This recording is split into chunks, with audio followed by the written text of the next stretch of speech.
Hello friends, स्वागत है आपका हमारे यूट्यूब चैनल पर। चलिए इस वीडियो में हम कक्षा 2 में पाठ 8 रेखाएं ही रेखाएं का पेज नंबर 44 पूरा करते हैं। ये प्रिया है। प्रिया ने अपनी पुस्तक की सहायता से एक सीधी रेखा खींची है। अब आपने भी दो अलग अलग चीजों से सीधी रेखा खींचनी है। देखिए, ये मेरे पास एक इरेजर है, मैं इसकी सहायता से भी सीधी रेखा खींच सकती हूँ। ये देखिए, इस प्रकार से खींच सकती हूँ मैं इसकी सहायता से सीधी रेखा। एक ये स्केल है हमारे पास, यानी हिंदी में पैमाना कहेंगे हम इसे। इसकी सहायता से भी मैं सीधी रेखा खींच सकती हूँ इस प्रकार से। और देखिए, मेरे पास ये माचिस है एक। ये देखिए, ये माचिस की डब्बी है, इसकी सहायता से भी मैं सीधी रेखा खींच सकती हूँ। और आपके पास जो आपका फोन होता है, उसके कई डब्बे आते हैं, आप इनकी सहायता से भी सीधी रेखाएं खींच सकते हैं। और आप अपनी पुस्तक की सहायता से तो सीधी रेखाएं खींच ही सकते हैं। तो इस प्रकार आप बहुत सी वस्तुओं के साथ सीधी रेखाएं खींच सकते हैं। आपने किन्हीं भी दो वस्तुओं की सहायता से यहाँ पर सीधी रेखा खींचनी है। चलिए आगे देखते हैं। यहाँ भी जमाओ तीलियां। अब आपने यहाँ पर तीलियां जमानी है। ये देखिए, ये मेरे पास कुछ माचिस की तीलियां हैं और मैंने इनको यहाँ पर इस पर जमाना है। इन सारी चीजों पर जमा कर देखना है मैं कैसे जमाऊंगी। ये देखिए, ये यहाँ पर आ गई तीली बिल्कुल सही। अब ये देखिए, यहाँ पर यानी यहाँ पर मैं तीलियां जमा सकती हूँ ना, इसका अर्थ ये है। ये देखिए, इस प्रकार से मैंने यहाँ पर तीलियां जमाई है।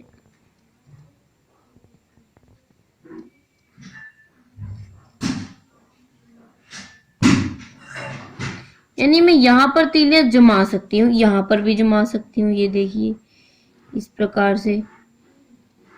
ये देखिए, तो मैं यहाँ पर इन सभी चीज यहाँ पर तीलियां जमा सकती, इस पर भी जमा सकती हूँ। ये देखिए, ये जम गई तीली। इस मेज पर भी जमा सकती हूँ। ये देखिए, और भी जमा सकती हूँ। अब यहाँ पर कौन कौन सी चित्रों पर तीलियां पूरी तरह नहीं जम सकी। अब हमारे पास इसमें भी जम सकती है, क्योंकि ये देखिए, ये बन सकता है हमारा इस प्रकार से। ये छाते का जो ये डंडी है, इस पर हम तीलियां तो जमा ही सकते हैं ना। तो अब किस पर नहीं जमी और क्यों नहीं जमी, हमने ये बताना है। देखिए, इस पर तो जम गई, इस पर पूरी तरह से नहीं जमी। जो ये हमारा ये भाग है और जो ये भाग है गोले वाला, इस पर नहीं जमी। ये देखिए, ये देखिए, जमी कोई नहीं जमी। तो इस प्रकार से हमारे इस गोले वाले भाग पर नहीं जमी। अब क्यों नहीं जमी, क्योंकि ये तो एक वक्र है और तीली तो सीधी होती है, तो ये हमेशा सीधी रेखा पर जमेगी। इसी प्रकार से इसमें चांद में भी नहीं जमी, ये भी वक्र है। इसके ये गोलाई के पोर्शन में भी नहीं जमी, क्योंकि ये भी क्या है, वक्र। अब बच्चों, हमारे पास रेखाएं दो प्रकार की होती हैं। एक सीधी रेखाएं जिन पर हमने तीलियां जमा रखी हैं। देखो, ये तीली जमा दी ना यहाँ पर हमने। और ये दूसरी रेखा दिखा, ये दूसरी रेखा जिस पर हम तिल्ली नहीं जमा सकते। ये देखो, ये देखो, ये रेखा है ना, जो ये रेखा, इसके ऊपर क्या तिल्ली जम सकती है हमारी? इसके ऊपर तिल्ली हम नहीं जमा सकते ना, तो इसको हम वक्र रेखा कहते हैं। और जो ये दूसरी रेखा है जिस पर हम तिल्ली जमा सकते हैं, इसको हम सीधी रेखा कहते हैं। इस प्रकार से आप सीधी रेखाओं से बहुत सारी आकृतियां बना सकते हैं। अब ये माचिस की तीलियों से विभिन्न प्रकार की आकृतियां आप बनाकर देख सकते हैं। जैसे दो तीलियों को मैं आपको बनाकर दिखाती हूँ। ये देखिए, ये दो तीलियां हमने इस प्रकार से रखी, ये आपका एक त्रिभुज बन गया। ये देखिए, हम इस प्रकार से एक चतुर्भुज भी बना सकते हैं। ये देखिए, ये आपका वर्ग बन गया, या आप चतुर्भुज भी कह सकते हैं। आप आयत भी बना सकते हैं। ये देखिए,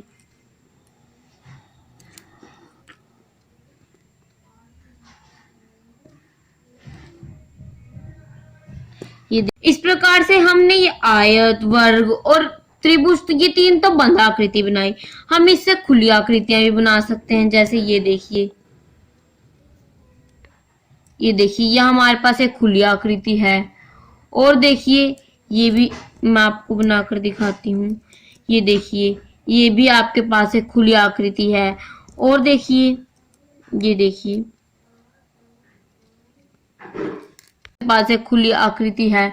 तो इस प्रकार से चलिए अब हम इनकी सहायता से कोने भी बना सकते हैं। मैं आपको बनाकर दिखाती हूँ। ये दो तिलियां हैं, अब ये आपस में नहीं मिली, तो क्या यहाँ पर कोना बना? कोना तो नहीं बना, तो यहाँ पर कोण भी नहीं बना। कोना शब्द, जो कोण शब्द है वह कोना से ही बना है।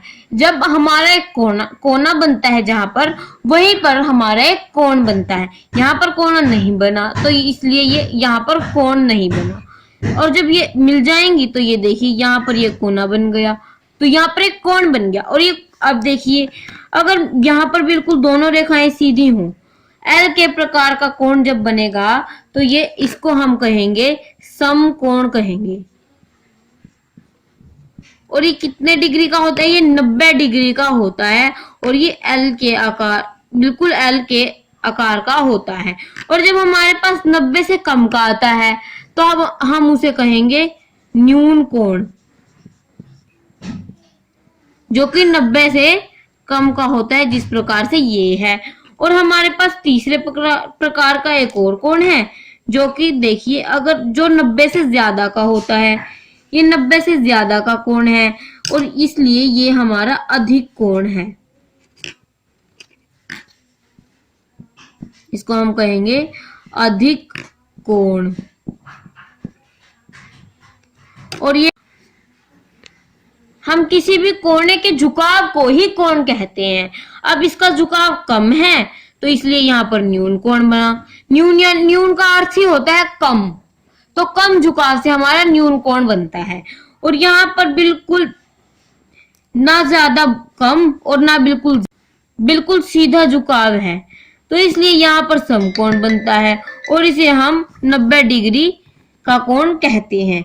और जब हमारा ज्यादा झुकाव हो जाता है, जैसे ये है, तो यहाँ पर इसके नाम से ही ये देखिए, अब जैसे ये ज्यादा झुकाव है यानी अधिक झुकाव है, तो इसका नाम भी अधिक कोण है। तो इस प्रकार से जो इनके काम से ही इनके नाम होते हैं। हम न्यून कोण को इंग्लिश में कहते हैं एक्यूट एंगल।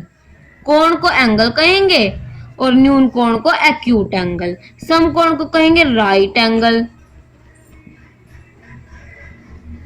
इसी प्रकार से हम अधिक कोण को ऑब्ट्यूज एंगल कहेंगे।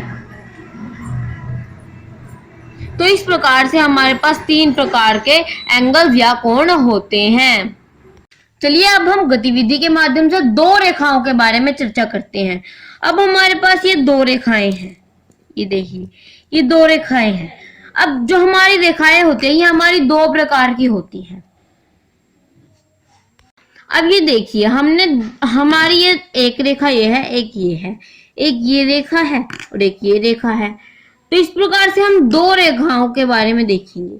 अब देखिए, जो यहाँ हमारी 2 रेखाएं हैं, इनके बीच में हमेशा अंतर बिल्कुल बराबर है।